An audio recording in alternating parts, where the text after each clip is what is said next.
नमस्कार दोस्तों, आपका स्वागत है आपके YouTube चैनल में। दोस्तों, अगर आपने हमारे चैनल को अब तक सब्सक्राइब नहीं किया है तो सब्सक्राइब कर लें।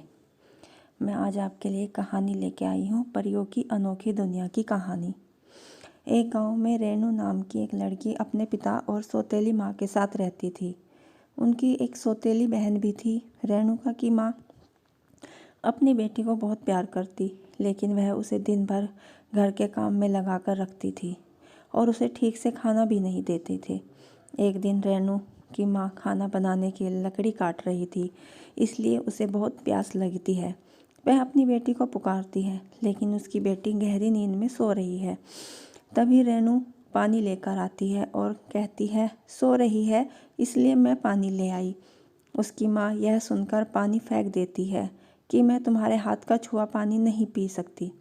कम से कम उसने अपनी माँ को खा लिया, अब वह कुछ मिलाकर मुझे भी दे देगी। वहाँ से निकल जाओ, जा यहाँ से। रेणु बहुत उदास हो जाती है। जब उसकी माँ के अंदर जाकर देखा घर में पानी बिल्कुल नहीं है, तो वह रेणु को बोलती है और वह उससे कहती है, क्या मैं जल भर कर ले आऊँ? रेणु कहती है, नहीं माँ, मैं बस लेने जा रही थी, और बाल्टी लेकर कुएं के पास पानी लेने जाती है। लेकिन पानी भरते समय रस्सी टूट जाती है और बाल्टी कुएं में गिर जाती है। तभी रेणु परेशान होकर घर वापस आ जाती है। माँ के पूछने पर सब कुछ बता देती है। तब उसकी माँ उसे बहुत कुछ कहती है और कहती है कि जब तक बाल्टी वापस नहीं आ जाती तब तक घर वापस मत आना। अगर तुम आओगी तो मैं तुम्हारे हाथ पैर तोड़ दूंगी। रेणु कुएं के पास आती है और बिना कुछ सोचे समझे कुएं में कूद जाती है। जब उसे होश आता है तो वह एक अलग ही दुनिया में होती है, जो बहुत खूबसूरत है। रेणु ये सब देखकर बहुत खुश हो जाती है। वह घूमते घूमते थक जाती है तो पेड़ के नीचे बैठ जाती है। अब उसे भूख लगी थी। उसके सामने एक हवेली दिखाई दी। जब वह वहाँ जाकर देखती है तो उसे वहाँ एक परी मिलती है। परी उससे पूछती है, आप यहाँ क्या लेने आई हैं? क्योंकि यहाँ पर कोई कुछ न कुछ लेने ही आता है। तभी रेणु परी को बाल्टी लेने के बारे में बताती है। रेणु की बात सुनकर परी सब समझ जाती है और उससे बात करती है। बेबी, मेरे साथ आओ। उसे एक कमरे में ले जाती है। उस कमरे में कई तरह के व्यंजन रखे हुए हैं। परी रेणु से कहती है, पहले तुम खा लो, आप भूखे होंगे।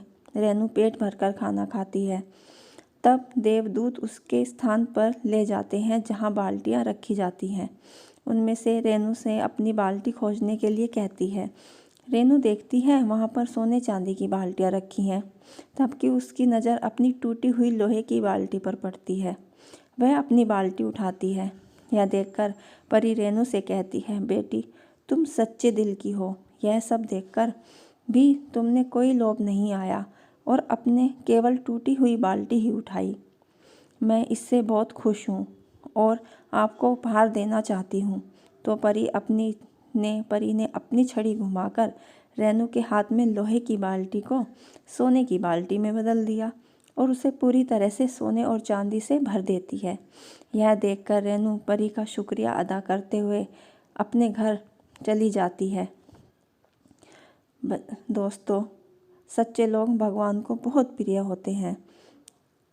दोस्तों, आपको कहानी अच्छी लगी हो तो लाइक, शेयर और सब्सक्राइब करना ना भूलें। धन्यवाद।